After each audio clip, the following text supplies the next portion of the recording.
Bom, pessoal, então, continuando nosso segundo tempo aí, eu vou concluir aqui só a parte de propriedade intelectual, a industrial. Vou falar um pouquinho sobre título de crédito, e aí na próxima aula, para dar tempo, na próxima aula a gente conclui título de crédito, depois eu quero aprofundar um pouquinho mais sobre recuperação judicial, recuperação extrajudicial e falência, tá? Porque é o que mais eu vou cobrar em prova, lógico que isso vai cair também, mas a recuperação judicial e extrajudicial e falência, se der tempo a gente falar um pouquinho sobre contratos, mas é um tema importante, não é que é mais importante que isso, mas é um tema que a gente precisa aprofundar um pouco mais, tá bom? E aí depois, porque até antes da prova, a gente acha que, como no cronograma não estou me lembrando, me recordando agora, mas acredito que a gente vai ter umas 3 aulas aí, 3 para 4 aulas, depois já teremos a terceira VA. Parece que a terceira viagem vai ser, acho que 17 ou 18 de junho. Está lá no cronograma, lá, depois vocês podem observar lá, tá bom? Mas vai dar tudo certo, não vamos preocupar não, que o negócio vai acontecer tudo certo, tá? Então, pessoal, então, com relação à propriedade industrial, quando você fala que você tem direito, no caso, a determinado tipo de titularidade, direito sobre propriedade, é lógico que esse direito período, né? E temos estudado até hoje, quando você fala violação de um direito de determinada pessoa, é lógico que esse direito tem que ter uma reparação, né? Tanto na esfera penal como na esfera civil. Esfera penal é se a pessoa praticou determinado crime contra a ordem jurídica, né? E aí tem que responsabilizar, tanto como praticou um crime com relação à pessoa jurídica ou à pessoa física, tá? Se for causado algum dano material, patrimonial, de violação a esse direito. Então, na esfera civil, vai buscar o quê? O direito de reparação material, ou direito de reparação moral, que é pedir uma indenização, né? E as empresas elas podem pedir. Naquele exemplo que eu dei para vocês, eu falei isso, né? A empresa pleiteou não somente a suspensão da empresa que estava vendendo uma bebida, isso aconteceu também em Alagoas, uma empresa que estava vendendo uma aguardente lá, eu não me recordo o nome agora, mas um nome muito semelhante, de uma cachaça, de uma bebida lá, que era vendido já há muitos anos, muito conhecida lá em Alagoas.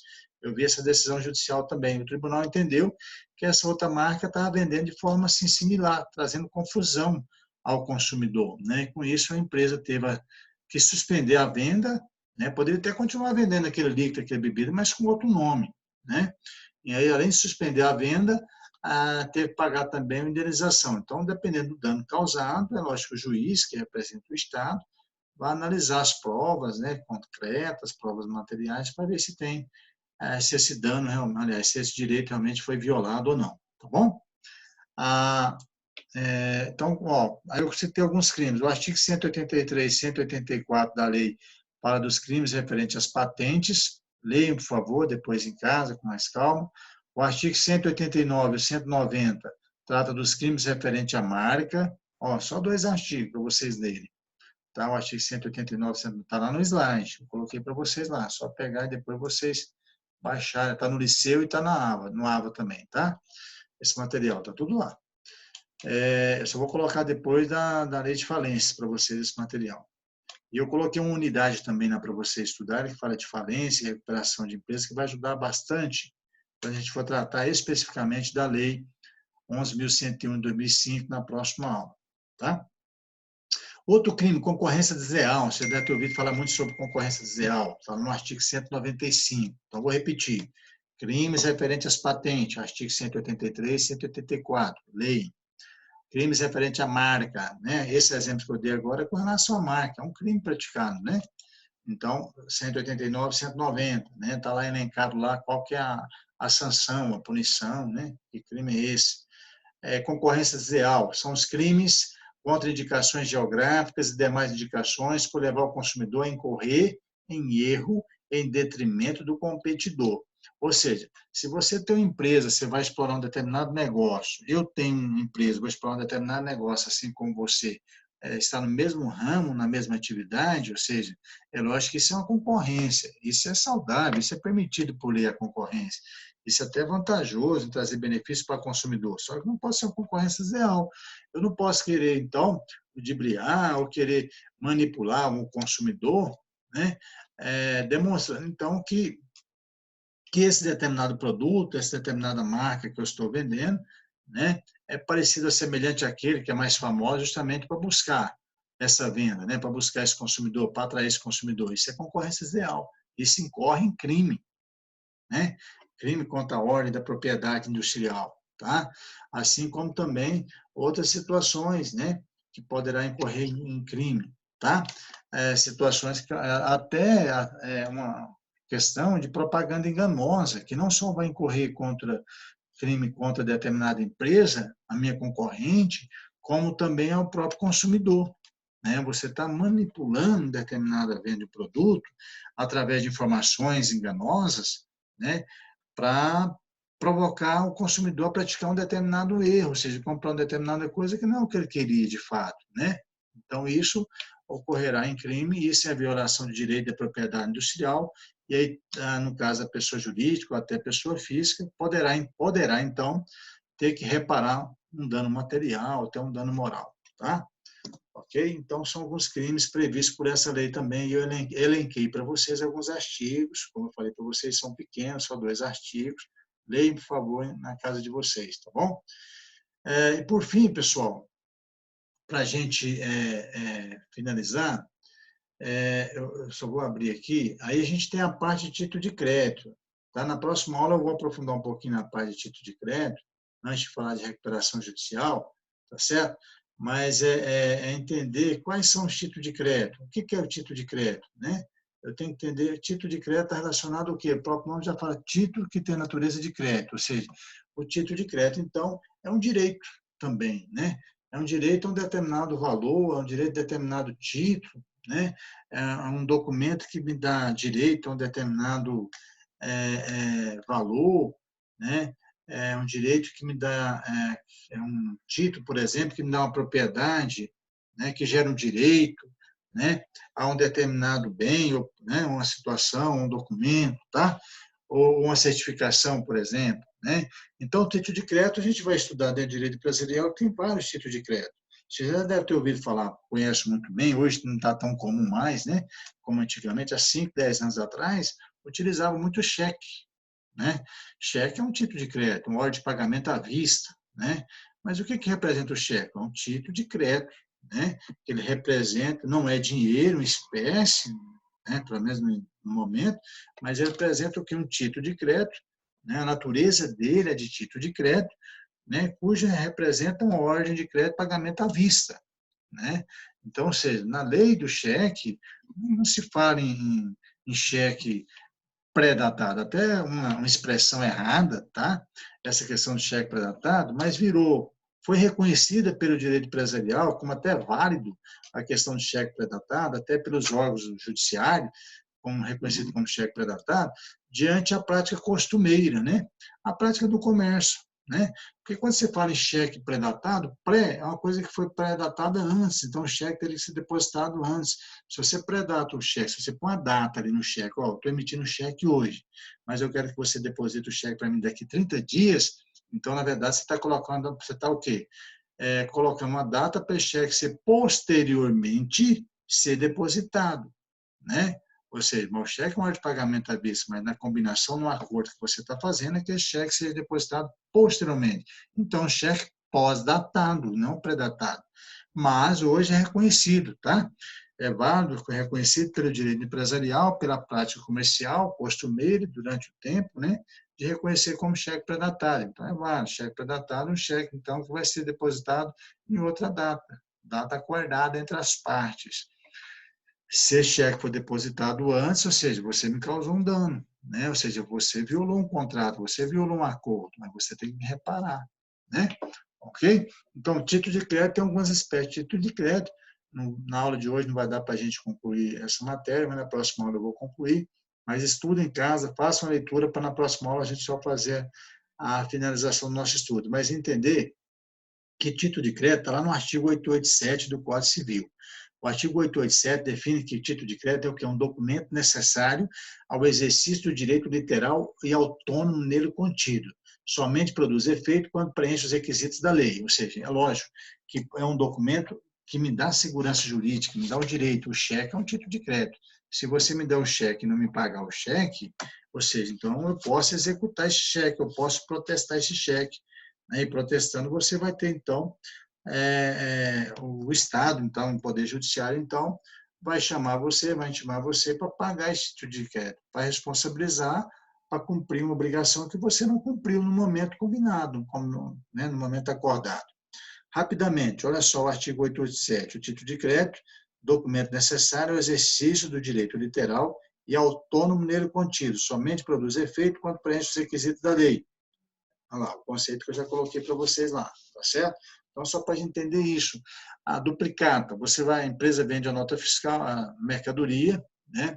Tem que emitir, às vezes, uma duplicata. Então, a duplicata tem a data de vencimento, que é combinada, que é acordada, né, entre o fornecedor e o comprador, e a duplicata é um título de crédito. A nota fiscal é uma saída de mercadoria, você é um documento, sim, que reconhece a titularidade da transferência daquela mercadoria para outra pessoa. Na verdade, a nota fiscal é um documento fiscal, né? Então, eu vou vender uma mercadoria para você, eu vou emitir a nota fiscal, é um documento que está transferindo direito de titularidade daquele produto que não é meu mais para você, tá? Mas o documento, então, de pagamento daquela nota fiscal, o que é? Foi um cheque, né, daquela mercadoria, daquele valor, daquele preço da nota fiscal. Foi um cheque, foi uma duplicata, então, duplicata, o que é? É um título de crédito. Se eu não pagar, essa pessoa, então, poderá, então, protestar essa duplicata, a executar, cobrar essa duplicata, para que eu pague, então, para que eu cumpra, na verdade, a obrigação de pagar por esse acordo, né, por essa negociação que foi feita, porque esse é um contrato. Esse é um contrato mercantil, né? É um contrato mercantil. Se eu estou comprando de você, da sua empresa, e assino lá a nota fiscal, né, a duplicata, obrigando a pagar, né, assumindo, aliás, o compromisso de pagar, você tem o direito de receber, tá? Porque, na verdade, você me vendeu um produto, você me vendeu uma mercadoria, né? Ok? Então, aí tem, dentro do título de crédito, alguns exemplos de título de crédito, tá? Eu não vou entrar no estudo de cada um hoje, na aula de hoje, mas na próxima aula a gente vai voltar a falar um pouquinho sobre ele, sobre o título de crédito, tá? Mas tem título ao portador, tem título à ordem, né? Às vezes a pessoa vai emitir uma nota fiscal, vai emitir um cheque, né? Aí põe lá uma ordem de pagamento à vista, vai colocar um cheque nominal. Você é só aquela pessoa que, se eu pegar um cheque nominal, eu posso depositar esse cheque? Não. Se o cheque está nominal a você, eu não posso, só se a pessoa endossar no verso, né? Se ela fizer o endosso no verso, transferindo o endosso, aí sim, para mim, meu nome, eu poderei descontar esse cheque ou depositar esse cheque. Caso contrário, não, né? Então, título ao portador, ou seja, é um documento, então, que o possuidor desse título pode, né? Um título que, se tiver o portador, o próprio nome já fala, quem estiver portando, quem tiver com esse documento na mão, ele vai ter o direito de sacar, de descontar, né? De receber o valor correspondente à emissão desse título, tá? Desse título de crédito. Aí vem título nominativo, aí vem as características do título de crédito. Na próxima aula eu vou explicar essa característica do título de crédito, não vou explicar na aula de hoje, tá bom? Só para vocês entenderem que tem algumas características, são três, tá? Literalidade, autonomia, cartularidade. Na próxima aula eu vou entrar nessa parte, tá? E aí, ó, a espécie de título de crédito, eu quero que vocês leiam essa matéria para na próxima aula a gente só dar uma explicação para vocês entenderem. Mas muita parte dessa matéria você já conhece. Nota promissória, letra de câmbio hoje não é muito usual, uma letra de câmbio é muito semelhante muito parecida à nota promissória, mas não é bem a nota promissória, né? A letra de câmbio.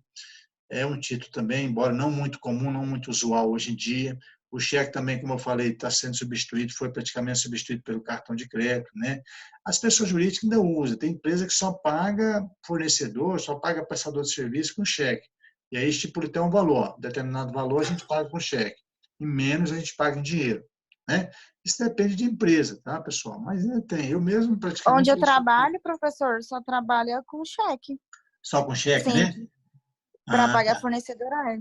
Porque como a gente trabalha com giro, aí até a gente pegar o dinheiro, receber para passar o fornecedor, a gente já pega o cheque com 30, 60 dias e já passa para frente. Ah, ok. A Univangélica mesmo, eu estou na parte administrativa lá, eu não sou do financeiro, já fui um tempo, mas assim, eu vejo lá que o pagamento deles lá é só com cheque. E é bem burocrático, ou seja, o prestador de serviço ele tem que emitir a nota fiscal, até porque é uma instituição sem fins lucrativos, né, filantrópica, bem fiscalizada pelos órgãos públicos, não só por isso, mas pela natureza da instituição, para vocês entenderem, né? Mas aí, ó, emite nota fiscal, aí vai para o financeiro confere que esse serviço foi prestado, o valor, entendeu? Tem que ter uma cotação antes, aí confere a cotação, quem venceu a cotação, se é aquele preço que foi emitido pela nota fiscal, A burocracia vai para o diretor financeiro, ela confere o valor, aí assina autorizando, porque alguém autorizou a compra daquilo, alguém autorizou prestar aquele serviço, porque se não tiver alguém, um responsável que autorizou, não paga. Ah, tá tudo ok, ó, tem alguém, o chefe, alguém responsável que autorizou aquele serviço, autorizou comprar aquela mercadoria, beleza. Vai para a tesouraria, faz o cheque, depois o cheque vai para o tesoureiro. Olha só, aí o tesoureiro confere, assina, vai para o presidente assina depois que paga. Então, esse é controle da empresa, né? Às vezes é muito burocrático, mas é necessário, tá? Então, o cheque para algumas pessoas jurídicas, dependendo da natureza da pessoa jurídica, do volume da atividade dela, do fluxo, né, financeiro que ela tem, é importante a emissão de cheque, né? Emissão de cheque. Então, ainda é.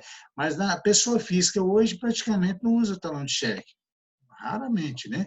A pessoa jurídica ainda usa, né? Mas até pela, como eu falei, pela atividade dela, pelo controle dela, pelo pagamento, às vezes vai pagar 30, 60, 90, né? 120 dias, às vezes prefere pagar.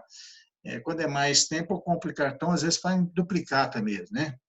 Nota promissória é muito usual também, pessoa jurídica é muito difícil, mas às vezes dependendo da microempresa, empresa simples, né?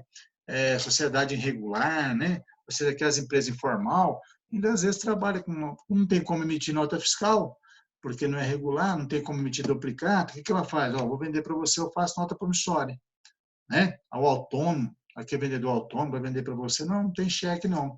Ah, você tem aqui maquininha de cartão? Tem, tudo bem, então eu vendo no cartão. Não, não tem não. Não, mas eu faço para você nota promissória, né?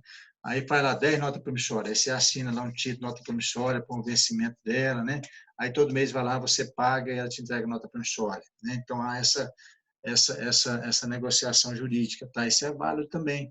É um documento para assegurar. Eu mesmo vendi uma casa, lembrando agora, só um exemplo prático que aconteceu comigo, eu vendi uma casa para o médico, uma casa que eu tinha 2 anos atrás, e ele tinha uma parte em dinheiro, tinha um veículo, né, porque hoje para vender as coisas é muito difícil, naquela época também não era fácil, 2 anos atrás, e eu tive que pegar a nota promissória dele. Ele falou, não trabalho com cheque não, Wander. Eu falei, então eu vou fazer nota promissória. Eu fiz um contrato, bem montadinho o contrato, especificado bem o contrato, colocando ele, a esposa dele, é lógico que ele é casado, né? Como casado, você tem que pegar a assinatura do cônjuge também, tá? Aí eu peguei a nota promissória, falei, não, então você vai assinar para mim a nota promissória, acho que foi 10, 12 notas promissórias, falei, você vai assinar para mim, então de cada 2 meses você vai me pagando. Foi em 6 meses ele me pagou tudo à vista, foi me pagando, depois falou, não, mas eu vou te pagar o que está faltando à vista. Para mim foi uma maravilha.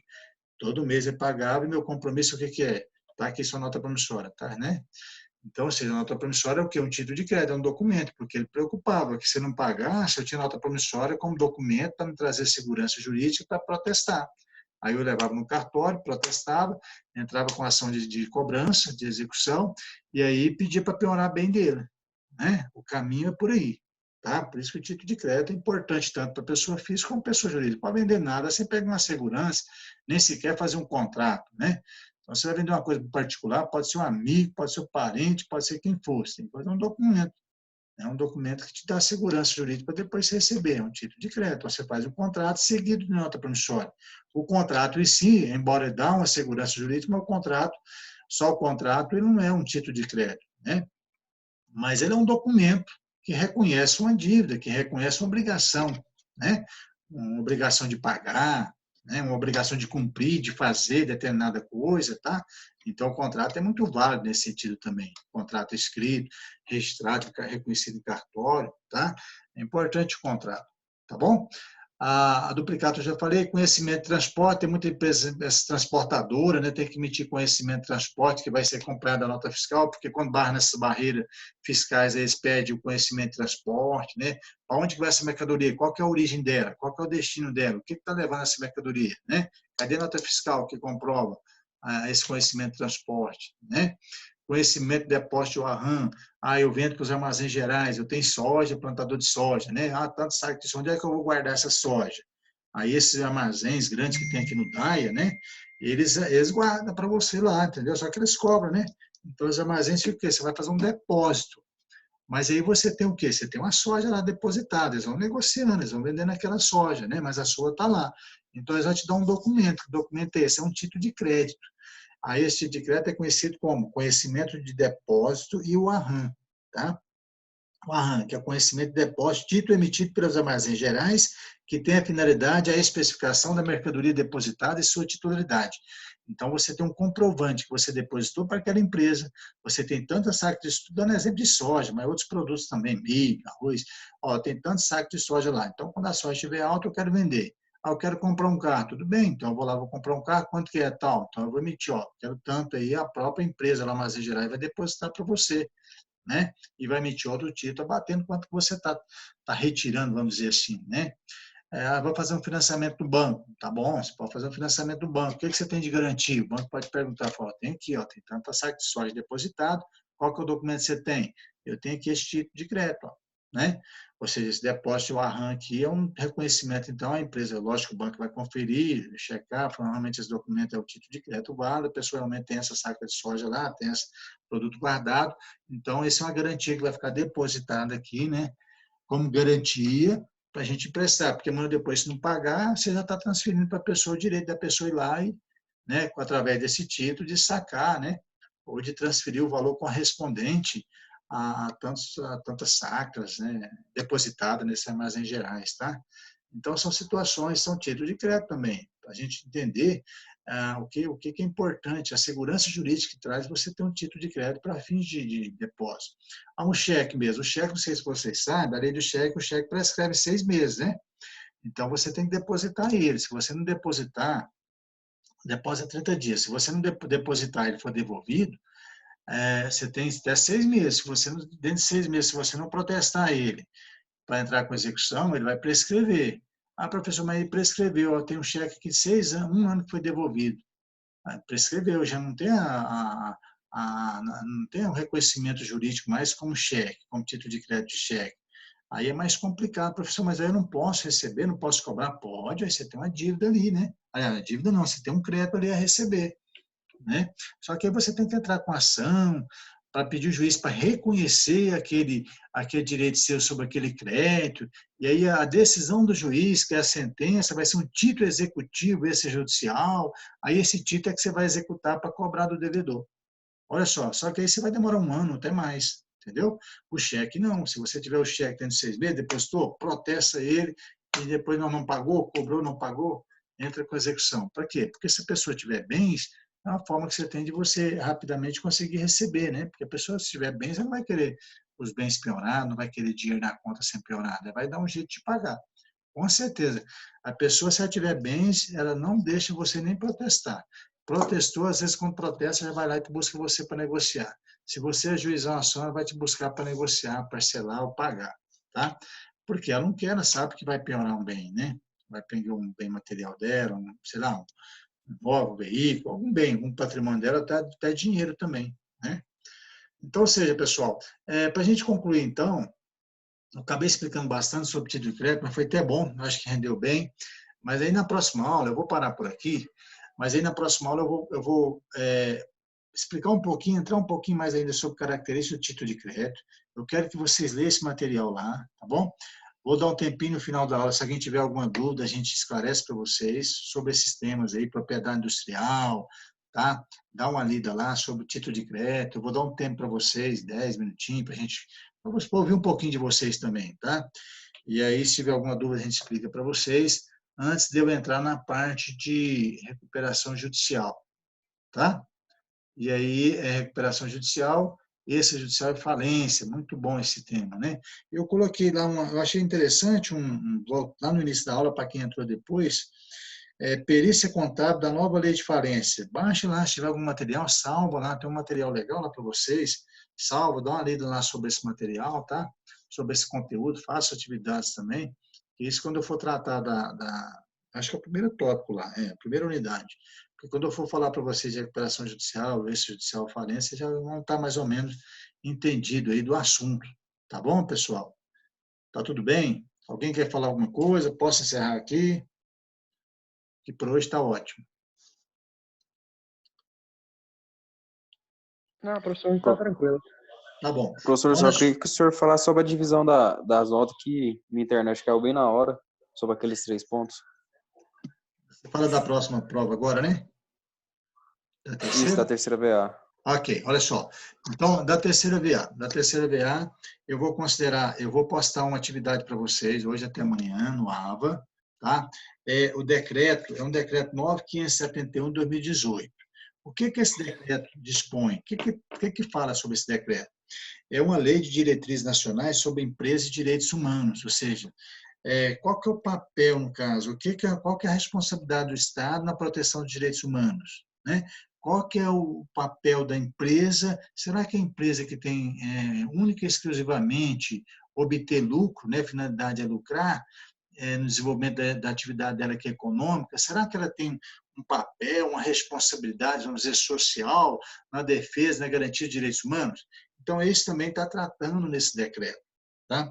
Aí eu vou postar para vocês lá bem explicadinho o que vocês vão fazer. Tá? Eu quero que você faça as pesquisas com base nessa lei, aí vocês vão digitar individual e vão postar no AVA. No AVA lá tem como você postar no meu e-mail, só procurar lá, entendeu? Dentro do AVA mesmo, não é para mandar naquele e-mail prof, banda de direito, não. Esse vai ser diferente. É para vocês assim, vocês vão ter até o último dia, depois eu vou falar a data, até antes da prova, um dia antes da prova para postar isso. Eu quero que vocês leiam essa lei, tem vários comentários de autores sobre essa lei. Aí eu vou postar lá o que vocês vão fazer, tá? Vou deixar bem delimitado lá, bem explicadinho, que aí vocês vão postar isso, enviar para mim no e-mail, tá? Dentro do AVA, e aí eu quero que vocês vão fazer um comentário no fórum, um comentário breve, bem sucinto, tá? Não é para colocar o trabalho no fórum, não. No fórum é só um comentário sobre o que vocês acham a responsabilidade do Estado e das empresas com relação à proteção de direitos humanos. Mas eu vou deixar lá bem explicado o que vocês vão fazer. E a atividade, aquelas unidades, que são 4 unidades, cada delas tem 5 questões, acho que é 5 questões que tem. Então, para quem fizer, isso é tudo individual, para quem fizer as 4 atividades, dessas 4 unidades, que eu já citei no início da aula, para quem postar no fórum um comentário lá sobre o que eu vou, dessa atividade que eu vou passar, e mandar no e-mail, vai ter 3 pontos garantidos, tá? 30 pontos.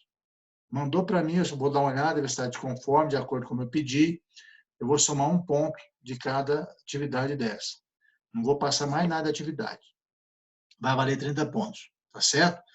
E aí o conteúdo da prova que eu vou cobrar, a gente vai estudar propriedade industrial, já vimos hoje, título de crédito, recuperação judicial, extrajudicial, falências, tá? E contratos, tá bom? Mas aí na próxima aula, alguma dúvida, se alguém tiver, vai me perguntando sobre o trabalho, eu vou postar para vocês para ficar bem claro lá e bem explicadinho. É bem tranquilo, tá bom? Tá ok, professor. Obrigado. Então tá jóia. Pessoal, então, valeu, tá? Boa noite para vocês, saudade de vocês, de ver, eu só fico vendo nome aqui. O pessoal parece que tem receio de colocar a foto de vocês. Tem que colocar a fotinha de vocês e a carinha de vocês aí. Mas tranquilo, no próximo semestre a gente vai continuar junto, né, com esse acesso remoto aí até final de junho, mas se Deus quiser, em agosto aí estaremos juntos em sala de aula, se Deus quiser, sem máscara, tá bom? Porque eu estou cansado de usar máscara. Boa noite, fique com Deus, tá, pessoal? Amém. Deus abençoe. Um abraço. Com Deus. Tchau. Abraço. Boa noite. Tchau, Tchau. tchau.